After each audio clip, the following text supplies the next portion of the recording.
On a cold autumn night in November 2017, the small town of Ridgway, Oregon, was rocked by the brutal murder of Olivia Parker. She was a well-loved elementary school teacher, found strangled in her apartment, with signs of a violent struggle. The community was devastated, and the pressure to find her killer was immediate. Within days, police arrested Jake Turner, a 26-year-old food delivery guy with a troubled past.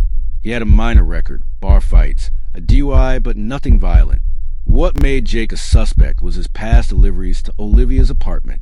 He had delivered takeout to her several times over the past few months, and though they hadn't been close, the connection was enough to raise suspicion. He had been seen at her door on a few occasions, and someone in the neighborhood remembered the delivery car parked outside the building the night of the murder. Then, there was the evidence, his fingerprints on Olivia's broken phone, his DNA under her fingernails, and a neighbor who claimed they heard them arguing the night before. Jake swore he was innocent. He had no reason to harm Olivia. He had simply done his job delivering food, but the case against him seemed airtight, or so it seemed. Wrongful convictions happen more often than people realize, and Jake's case was a perfect example of how easy the truth can be manipulated. The police had found a connection between Jake and Olivia's apartment, though it was innocuous. He was just doing his job. Yet, it gave them an immediate lead. Jake's case wasn't just about one man wrongly accused of a crime he didn't commit. It was about how easy it was for evidence to be twisted, for someone's life to be upended based on circumstantial connections and manipulated facts.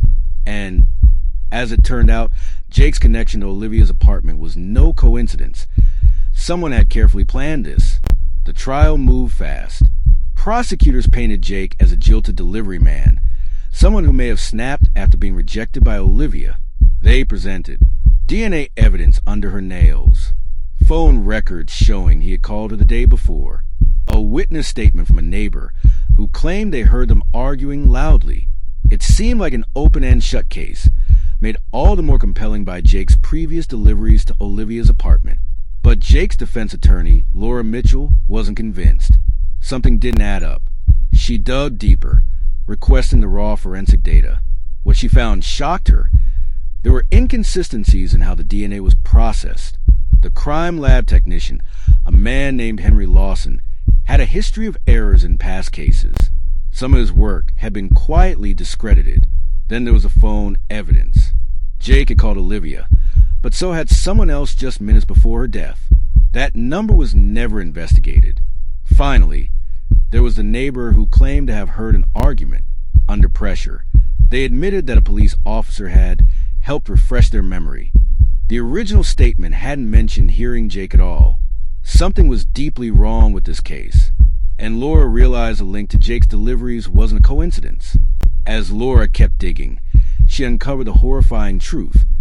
Jake had been framed, and the connection to Olivia's apartment wasn't random at all.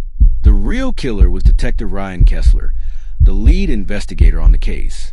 Kessler had been having an affair with Olivia Parker. She had threatened to expose him to his wife and file a complaint about his behavior. On the night of her murder, he killed her in a fit of rage, but he knew exactly how to cover it up. Here's how Kessler orchestrated the frame-up. Jake's deliveries. Kessler knew that Jake had been in Olivia's apartment on multiple occasions to drop off food.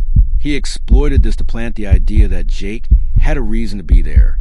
It made sense to investigators that someone so familiar with her, having delivered food to her for months, might snap. Planted DNA. Kessler planted Jake's DNA at the crime scene by using evidence from an old arrest. Manipulated forensic evidence. Kessler uses influence to get Henry Lawson, the crime lab technician, to alter the results, making it seem like Jake's DNA was under Olivia's fingernails. Witness manipulation. Kessler pressured a neighbor into changing their statement, making it seem like Jake had been involved in an argument with Olivia. The original statement had no mention of Jake at all. Jake, with his minor criminal record, was a perfect scapegoat. Someone with just enough of a past to be believable, but not enough means to fight back. Laura presented the new evidence to the court. The case that once seemed rock solid fell apart in days. The DNA analysis was proven to be tampered with. The witness recanted their testimony, and security footage from a nearby gas station showed Kessler's car near Olivia's apartment that night. something he had denied. The truth unraveled fast. Detective Ryan Kessler was arrested and later convicted of murder. The crime lab technician, Henry Lawson, was fired and charged with evidence tampering. Jake Turner was exonerated after 14 months in prison, but the damage was done. His reputation, his life, everything had been torn apart. As he walked out of court a free man, cameras flashed, reporters asked how he felt. He just shook his head. "The real question," he said, "is how many more people like me are still behind bars?" Because if he could be framed so easily, how many others had been too? Stay informed, like, share, and subscribe for more true crime stories.